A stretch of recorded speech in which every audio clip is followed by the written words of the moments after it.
हिंदू धर्म बड़ा लोकतांत्रिक धर्म है और इसमें हर विचार को स्वतंत्रता दी गई है। और मैं धर्मशास्त्र का असिस्टेंट प्रोफेसर हूँ, इसलिए बड़े अजीब-अजीब मेरे पास प्रश्न आते रहते हैं, शंका समाधान के लिए आते रहते हैं।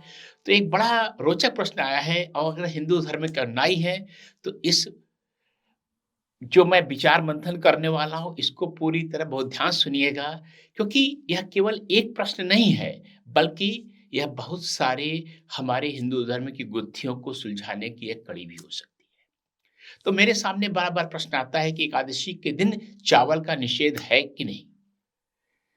एकादशी सबसे लोकप्रिय व्रतों में से एक है हिंदू धर्म के। वैष्णव धर्म का जब से उत्थान हुआ, एकादशी व्रत बहुत ज़्यादा लोकप्रिय हो गया है। इसका ज्योतिषीय कारण है, वो किसी और वीडियो में बोलूँगा मैं। और मेरी दादी जी, जो स्वर्गीय दादी जी, यहाँ तक कहती थी कि एकादशी के दिन एक-एक चावल जो है, जो खा रहे हैं, एक-एक कीड़े के खाने के बराबर है। तो जब प्रश्न आया मेरे पास, तो मैंने कहा, ये गुत्थी क्या है? ये सुलझाना चाहिए। तो सबसे पहली बात कि जो मैंने सारे ग्रंथ हैं, खासकर निर्णय सिंधु में सारी समग्र करके जो है लिखा हुआ है कि हर व्रतों के बारे में। और उसमें सबसे ज़्यादा आपको जानकर हैरानी होगी कि एकादशी के बारे में सबसे ज़्यादा पृष्ठ दिए हुए हैं। सबसे ज़्यादा चर्चा उन्होंने एकादशी के बारे में की है और पूरी चर्चा में कहीं भी उन्होंने चावल का उल्लेख नहीं किया। चावल को उल्लेख नहीं किया है। कूर्म पुराण है, देवल का मत है, ये सारे कहते हैं एकादशी को भोजन मत करो। अग्नि पुराण कहता है गृहस्थ ब्रह्मचारी अग्निहोत्री को भोजन नहीं करना चाहिए। नारद का भी यही वचन है। कहीं-कहीं गृहस्थों को ये कह दिया गया है कि शुक्ल पक्ष का केवल करो, कृष्ण पक्ष का एकादशी मत करो, लेकिन ये नहीं कि चावल के बारे में कहीं नहीं बोला गया। नारद ने कुछ अलग बात भी कही है कि संक्रांति ग्रहण में संतानवान गृहस्थों को उपवास नहीं रखना चाहिए। तो निर्णय सिंधु ने बहुत विस्तार से एकादशी की चर्चा की है, लेकिन कहीं चावल का जिक्र नहीं किया है। जब भी बोला है, अन्न या भोजन बोला है। और इसमें मैं पद्म पुराण मेरे सामने है, पद्म पुराण का एक श्लोक मैं आपको सुनाना चाहूँगा। एकादश्याम न भुंजीत अन्नम दैवत पूजितम भुंजानो जायते पापी विष्णु लोकात् सहीयते।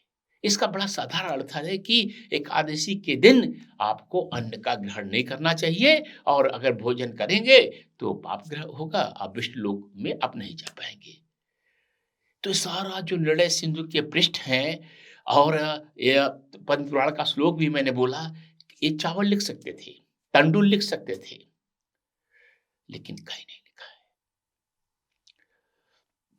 बाद में जो एकाध ग्रंथ में देखा मैंने जैसे हरिभक्ति विलास है, उसमें कई ये बहुत बाद के ग्रंथ हैं। लेकिन ये मैंने आपको बता भी दिया कि चावल का निषेध कहीं नहीं है, तो लेकिन ये बात आई कहाँ से?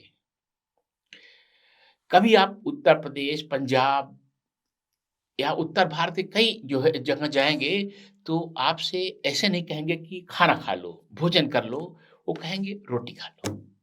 या किसी को खाना नहीं खाना है, वो कहता है आज रोटी नहीं खाऊँगा। इसका मतलब ये नहीं है कि रोटी नहीं खाऊँगा तो मैं कुछ और खाऊँगा, चावल खाऊँगा या कोई और चीज़ खा लूँगा, पूड़ियाँ खा लूँगा, ऐसा नहीं है।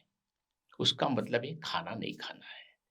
और हुआ क्या जो है, जो मेरी मति है और मैं तर्क पर सिद्ध है वो बात जो है कि जो वैष्णव धर्म का जो प्रस्फुटन हुआ, विकास हुआ, उस वो उडुपी एक स्थान है दक्षिण भारत से, वहाँ वल्लभाचार्य वगैरह सब संत निकले, रामानुजाचार्य, ये सारी जो परंपराएँ हैं जो है, वो सारी वहाँ से आई।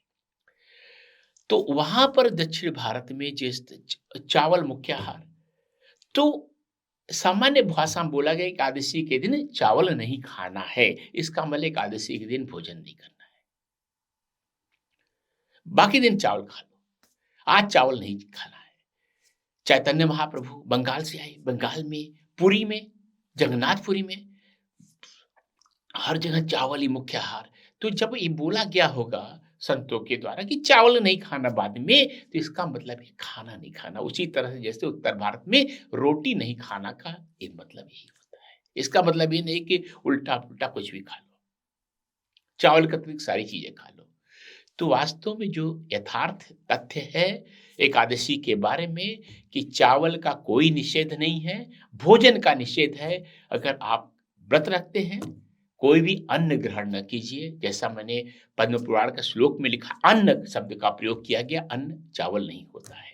बाद में एक आध और मैंने देखा ग्रंथों में प्रक्षिप्त कर दिया गया है चावल को, लेकिन वह स्पष्ट रूप से बाद में जोड़ा हुआ है, वह पहले का नहीं है। तो इसलिए आज से एकादशी के दिन व्रत रहना है तो व्रत रहिए।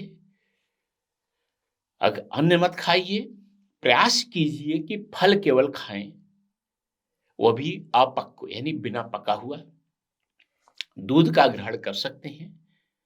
अगर कुछ और खाना हो तो दूध और दूध के बने पदार्थ करिए, लेकिन कोशिश कीजिए कि फल ही खाएं। लेकिन अन्न जब खा रहे हैं तो चावल भी खा सकते हैं। तो आज से मैंने इस भ्रम को जो है शांत कर दिया है, निर्मूल कर दिया है। कोई भी किसी को भी किसी तरह की शंका हो, कमेंट बॉक्स में लिख करके इस बारे में प्रश्न पूछ सकता है। मुझे प्रसन्नता होगी इस बारे में अगर आपका कुछ विचार हो उसको जानने की। नमस्कार, मैं हूँ आचार्य कल्की कृष्णन, एस्ट्रोदेवम.com।